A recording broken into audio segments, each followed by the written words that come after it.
Na minha companhia para análise já tenho o Bernardo Valente, que é especialista em assuntos internacionais, e também o Coronel Eduardo Catano de Sousa, que é especialista também em assuntos internacionais. Muito boa tarde, aos dois. Obrigada por estarem connosco. Coronel, começo por si e pelo bloqueio do Estreito de Hormuz. Parece que assistimos a um ciclo que não tem fim, portanto, ora reabre, ora é novamente bloqueado. O que é que isso nos pode dizer relativamente à questão interna do regime iraniano? Se por um lado dizemos que a administração de Donald Trump tem muitas vozes ativas, então o regime iraniano também parece ter, porque há avanços e recuos constantes. É verdade, Madalena. Boa tarde. Boa tarde, Bernardo. Cumprimentos aos nossos telespectadores. É verdade, nós estamos no meio de um processo muito difícil, um processo negocial, de um cessar-de-fogo e numa fase crítica. Porque imaginemos que é a meio, porque para a semana vai continuar e ambas as partes, portanto, as partes estão neste momento a pressionar e a fazer o seu jogo. As declarações na sexta-feira de Donald Trump talvez tenham empolado um pouco a situação, porque é como a Madalena diz, há um bloqueio, depois houve um novo bloqueio dos Estados Unidos, primeiro tinha havido do Irão, mas estranhamente, e eu até, enfim, fiquei de alguma maneira perplexo, não aconteceram, quando os Estados Unidos declaram o seu bloqueio, não aconteceram grandes incidentes, grandes problemas. Eu estaria à espera de mais problemas do que aqueles que surgiram. Mas eles surgiram hoje. Surgiram com 3 navios, um deles terá sido alvejado, 2 voltaram para trás, de bandeira indiana, um deles era um petroleiro, ia já completamente cheio de petróleo, teve que voltar para trás. Isto porquê? Porque o Irão resolveu agora, hoje, sábado, dizer que não, afinal, quem controla o Estreito somos nós é que, e especialmente a nossa parte, e quem vai regular e quem vai exercer uma ação mais rigorosa sobre o Estreito somos nós, não é os Estados Unidos. E porquê? Porque quiseram reagir às declarações de Donald Trump, quando ele, de forma um pouco eufórica, terá dito, ou terá, à boa maneira, Donald Trump, que nós estamos a ganhar praticamente as negociações todas, estamos a conseguir os nossos objetivos, todos e mais alguns, as linhas vermelhas, tudo isto, e isto não foi bem metido no Irão. O Irão tem também várias, enfim, sensibilidades e nuances internas, e é o próprio Ministro dos Negócios Estrangeiros que está a ser muito criticado agora, por ter dito que o Estreito estava aberto. É o próprio Ministro dos Negócios Estrangeiros iraniano que disse que o Estreito estaria agora estaria completamente aberto. E isto não foi do gosto daquelas pessoas do regime mais, enfim, que tenham uma maior capacidade, que estão mais rigorosas no regime e têm uma posição mais estrita. E, portanto, reagiram e dizendo que o próprio Ministro Abbas Araghchi tinha que dizer porque é que disse aquilo e tinha que justificar. E, portanto, está a ser muito mal visto agora dentro do Irão. Ou seja, o Irão reage com os seus líderes a dizerem que o Irão tem que marcar uma posição. Ou seja, estamos na altura de marcar posição nestas negociações e, portanto, eu acho que é relativamente natural que aconteçam incidentes. Hoje já, ao fim do dia, esperam-se novas declarações de Donald Trump. Sabemos como é que elas são sempre difíceis e podem gerar mais ou menos confusão. As negociações não saberemos se vai continuar na segunda-feira. Vamos ver se vão continuar na segunda-feira. Eu acho que sim. Pelo menos os mediadores estão convictos de que sim e estão esperançosos. E não podemos agora dramatizar muito, porque estas sequelas, estas dificuldades, são relativamente naturais em negociações muito difíceis numa guerra que continua, enfim, estamos num cessar-fogo e, portanto, vamos ver.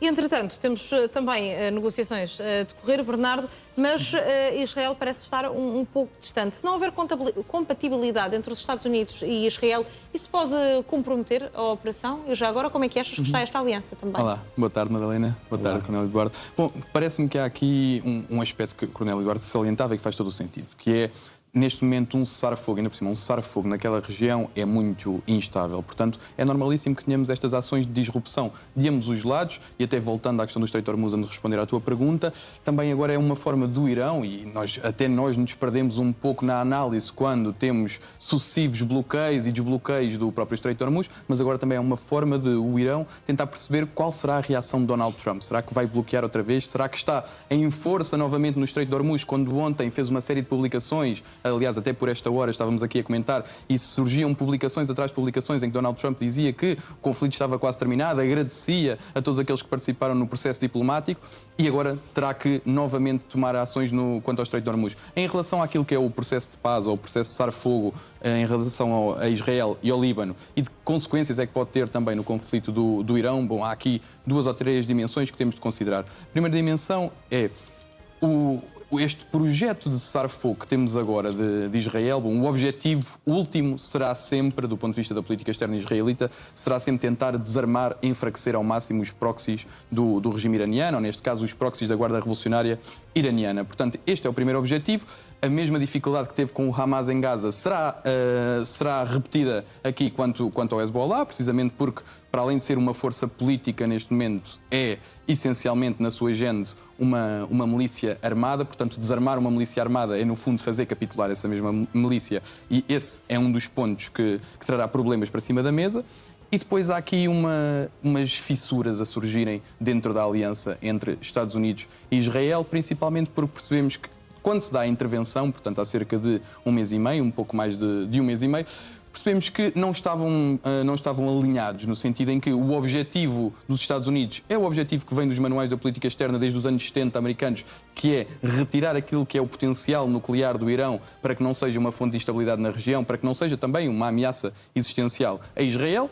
E, por outro lado, o objetivo de Israel seria sempre, bom, das duas uma, ou conseguir uma transição completa de regime no Irão, ou então, por outro lado, conseguir fragmentar tanto a sociedade iraniana que entraríamos numa espécie de caos controlado por Israel e pelos Estados Unidos relativamente ao território iraniano. Neste momento, nenhum destes dois está concretizado. Percebeu-se ontem que Trump, a certo ponto, até hostiliza um pouco Netanyahu quando começa a dizer que se vai retirar e que os objetivos norte-americanos, de facto, começamos a perceber, não são os mesmos objetivos de Israel e, portanto, podemos assistir agora, respondendo à tua pergunta agora sim, podemos assistir nas próximas semanas a um Donald Trump que tentará aos poucos sair do conflito, parece-me a mim também, de forma a gerar algum capital interno eleitoral, e um Netanyahu que não vai querer que Donald Trump abandone porque não sabe com que irão, neste caso a nação, contar neste momento, porque o que me parece é que se Donald Trump abandonar agora, Israel está numa posição mais frágil, apesar de estar a ocupar aquela parte do Líbano, do sul do Líbano, mas está numa posição mais frágil devido à instabilidade iraniana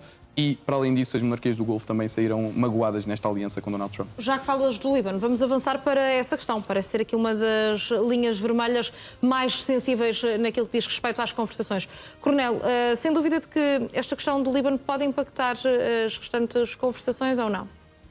Pode. O Líbano, ao longo das décadas, impacta e cria dificuldades em todo o Médio Oriente. O Líbano é um foco de problemas e de conflitos para todo o mundo. Podemos quase dizer todo o mundo.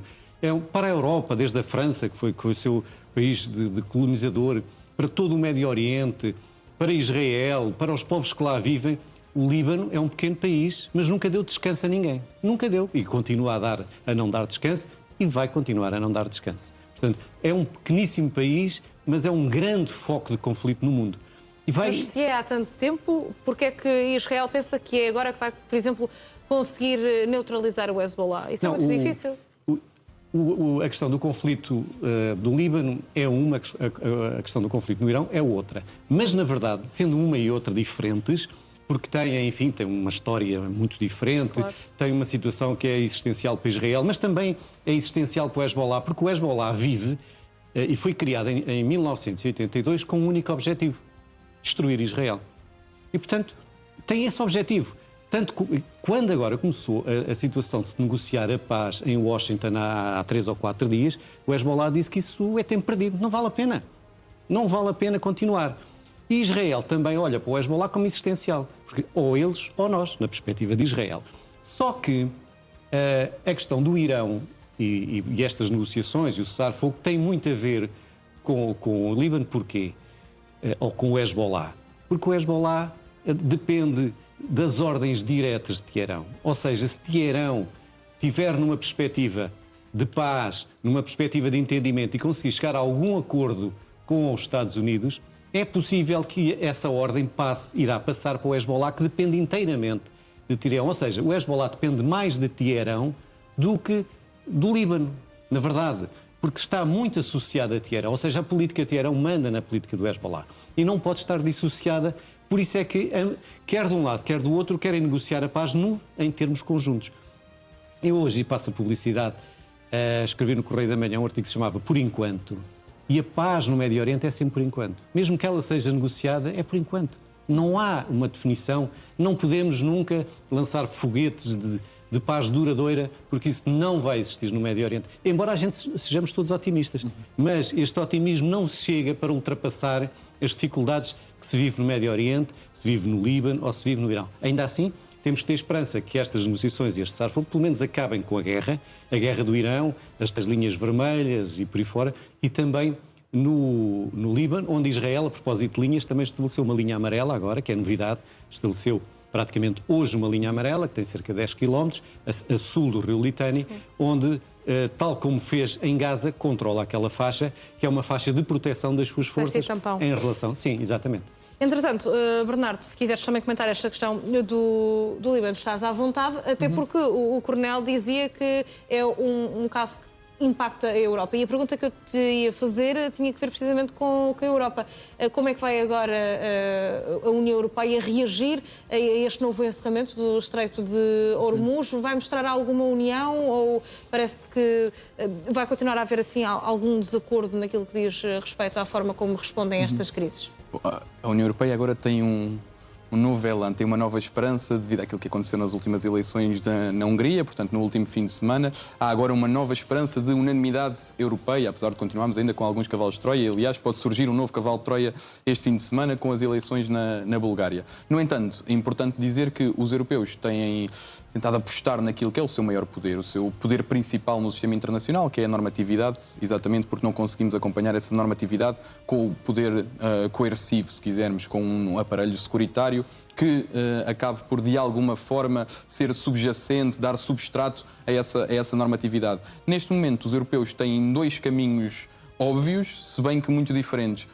Um dos caminhos é apostar naquela via que eu chamaria a via Pedro Sánchez, não é? Portanto, continuar a condenar a ação dos Estados Unidos, apostar no reforço do direito internacional, só que esta via Pedro Sánchez, apesar de corajosa e apesar de fazer adivinhar uma espécie de autonomia estratégica europeia, também tem o seu senão, também tem os seus contras. E o seu contra é precisamente que, se tivermos agora este bloqueio do Estreito de Hormuz durante mais 2 semanas, 1 mês, 2 meses, surge aqui um novo problema, que é, a partir daí, não estamos a falar apenas da especulação do mercado, mas estamos a falar mesmo de uma redução dos barris de crudo a chegar à Europa, e aí teremos que optar por uma via em que, possivelmente, acabaremos por ir para o Estreito de Hormuz com algum tipo de força anfíbia para garantir a circulação no Estreito, para que depois não tenhamos que sofrer as consequências, inclusive a austeridade que virá depois de todos os apoios sociais relacionados com a absorção deste choque pelos governos nos próximos meses ou nos próximos anos.